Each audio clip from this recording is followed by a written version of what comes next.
พอแล้วอะไร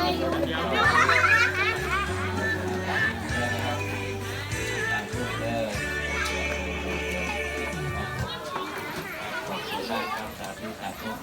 เดี๋ยวลูกเลย